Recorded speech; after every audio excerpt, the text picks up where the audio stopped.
Hi, I'm Brendan Mills and welcome to episode 14 of Finance Coach TV, you and your business's finance coach. So, last few episodes we've gone through the components of a balance sheet and now we've gone through the components of a profit and loss.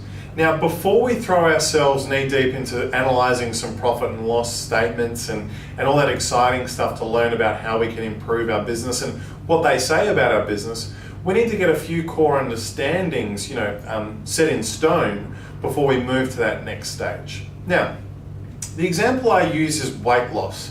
I think everyone's got an understanding of weight loss, whether they've had to go through it personally, they know somebody who's gone through it, or they've just watched an episode of The Biggest Loser. We all know about weight loss. So I use the example of bodies as the same way to understand a business. Now, every single business has a body shape and we can group them. So for example, someone like me might have a very different regime of diet and exercise to somebody of a different age, gender, or also just the way that they're built, their metabolism, the way they are. So it's really important to understand what sort of body type your business is. And that's the best way to describe it. What body type is your business? And then from there, when we start to go down the analysing path of business improvement and understanding where your business is at, what body type you are actually has a big bearing on the way you analyse your business and how you improve upon it. So, with the analogy of body type underway, and we're going to be using that for the next few episodes, let's look at the first body type of a business. And the first body type of a business is what we call a buy and sell business. So the principle of a buy and sell business is you buy something for what I call $1, you buy it for $1 and then you sell it for $2.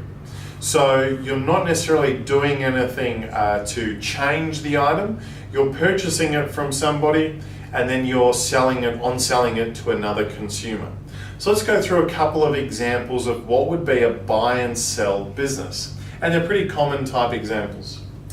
The first one is a retailer or a retail business. So go to any shopping centre, go to most shops that are online, they're a retailer.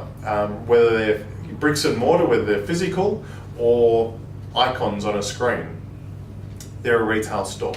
So more often than not, they've purchased something from a wholesaler or a manufacturer. They haven't actually done anything to that product. Yes, they sell, but that's where the name comes from. They buy and then they sell. So they're not necessarily adding any value to the product itself. And these buy and sell businesses, they're tangible products. And another example is a wholesaler. So wholesaler, slightly different to a retailer, but same principle. They've purchased that product generally from a manufacturer, and now they're going to on-sell that to other customers, generally being other businesses. So they're the two primary types of a buy and sell business. So think about it, a grocery store, clothing store, electronics store, any sort of shop that you or your partner likes to blow money in, that's more than likely going to be a retail store. So what's the significance of the body type of a buy and sell business? Well, how's its revenue produced? As we've discussed, its revenues produced is by selling the products that it's purchased at a profit, at a premium to what they've paid for it. And what are their biggest costs? Their biggest costs are more than likely going to be the actual costs of purchasing what they sell. So for example, the video recorder that I'm recording this video on now, I paid a certain amount of money for that, but where I paid for it, they would have paid less for it. So that's an example of a buy and sell business. So that's the first type of business body type we're going to look at. And in the next couple of episodes, we're going to look at the different types of body types that are out there. So if you're in a buy and sell business, make note of it, identify it, and if you fall into those examples, that's the way we're going to be analysing your business into the future. So hope you've enjoyed today's episode and look forward to seeing you in the next one.